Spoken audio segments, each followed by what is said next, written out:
inaalis din si Erap. Impeachment.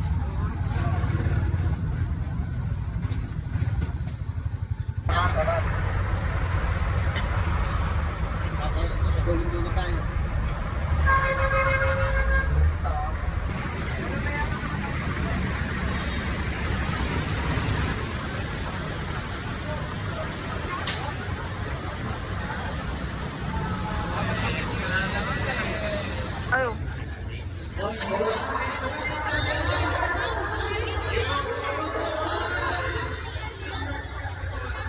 Ang bawat mo'y tagumpay na naglilinig, ang bituin at araw niya kailan pa may magdidilim.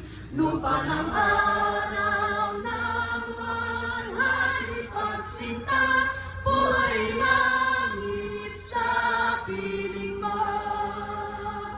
Ang ligaya ng pag may mga api, ang mamatay ng dahil sa'yo. Pakinggan po natin ang pangbungad na pananalita ni kapatid na Edwin Zabala. Panoorin po muna natin ito. This is not important. This does not make any difference to even one single Filipino life. So why waste time on this? What will happen to if somebody files an impeachment? It will tie down the House, it will tie down the Senate, it will just take up our time, and for what? For nothing. For nothing. None of this will help improve a single Filipino life. As far as I'm concerned, it's a storm in a teacup. Naniniwala po kami na ang opinyong ito ng Pangulo ay para po sa kapakanan ng bansa at ng sambayanang Pilipino. Ang ganitong posisyon ay hindi lamang po nagpapakita ng malasakit, kundi ng malinaw na pag-unawa sa mga tunay na pangangailangan ng ating bansa. Ano po ang sabi ng Pangulong Bongbong Marcos tungkol sa planong impeachment ng ilang samahan laban sa pangalawang Pangulo? Ang sabi niya, wala itong maitutulong para mapaunlad ang buhay ng kahit isang Pilipino. Tama po, mga kababayan. Ang sinabing ito ng Pangulo, What the hell? mas marami pong mga mahahalagang bagay ang dapat na pagtuunan ng pansin.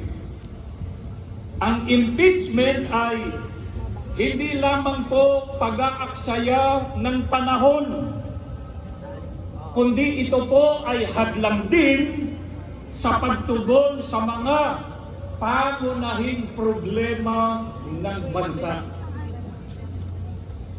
Huwag po natin kalimutan, ang oras ng mga mambabatas sa ating pamahalaan ay mahalaga. Hindi po ba ang tama ay pagsikapang malunasan ito at magkasundo alang-alang sa bayan?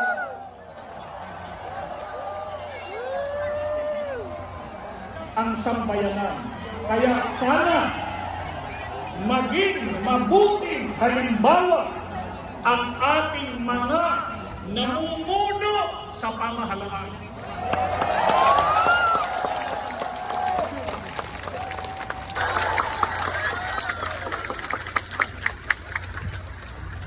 Dahil po dito, pansinin nyo mga kapatid, mga kaibigan at mga kababayan, yung hawak natin mga placards.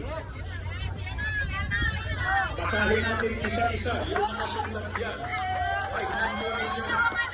Nakalagay, aming kaibigan, kapayapaan ng bayan.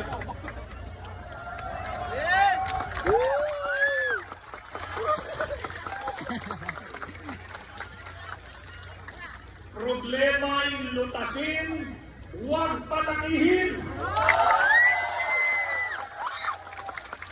Serbisyo, huwag sariling benepisyo.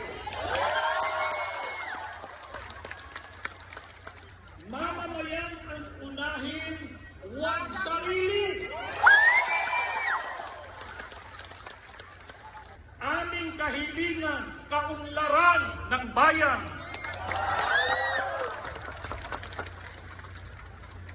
Ang mga problema ng ating bansa, ang galit ay alisin at dapat magkasundo. Payapa ang ating bansa, aseso at tao bayan ay unahin at dapat magkaisa. Hindi na pag-aaway at ang pagkakagulo.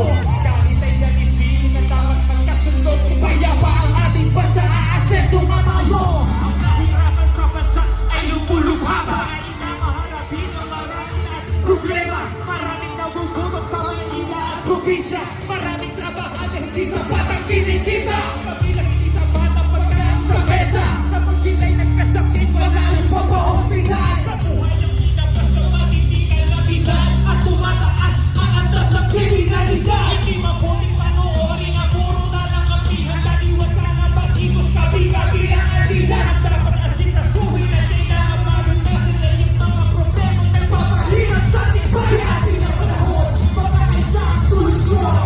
Pagkulang tayo, ito ang kailangan nyo. Dapat nagkakaisa para payapa ang bansa. Pagkakaisa ang kailangan, hindi mamumuling ka. Kailangan ko na rin na dapat magkaisa. Ayusin na ang problema ng ating bansa. Ang galit ay nag-isip na dapat magkasundo. Kung payapa ang ating bansa, aaseso nga tayo. Ang bayan ay unahin na dapat magkaisa. Hindi nilang mag-aaway at ang pagkakagulo. Ang galit ay nag-isip na dapat magkasundo. Kung payapa ang ating bansa, aaseso nga tayo. Kaya kung ay pagpili ito aming sinasabi, payapaan ito ang nais namin na mangyari. Ang problema ng bayan ay napakarami. Hindi kinapakayan ang pagkakabahagi. Ang bansa ay payapa. Hindi na makakasaya sa iya. Walang kapigat-free. Ang bansa ay una. Bakit di kanya-kanya? Pagkakaisa ito ang dapat nating magawa. Na maharapin ang problema ng bansa. Sa pagpapamayan ng bayan ay nagdurusa. Nauubos na ng oras ay hindi mahalaga. Ang bigyan ng panahon, kinabukasan ng bansa. Panahon na para harapin mga problema ng bansa. At ang kaisang lahat mga hindi halagang bansa. Huwag nang ubusin ang oras sa hindi mahalaga. Ang bigyan ng panahon, kinabukasan ng bansa. Ayusin ang mga problema ng ating bansa. Ang galit ay alisin at dapat magkaisa. Aseso nga tayo. Yan ay unahin at dapat magkaisa. Hindi nila pag-aaway at ang pagkakagulo. Ang galit ay alisin, dapat magkasundo. Payapa ang ating bansa. Aseso nga tayo. Kabigyan ng panahon, kinabukasan ng bansa. Tao bayan ay unahin at dapat magkaisa.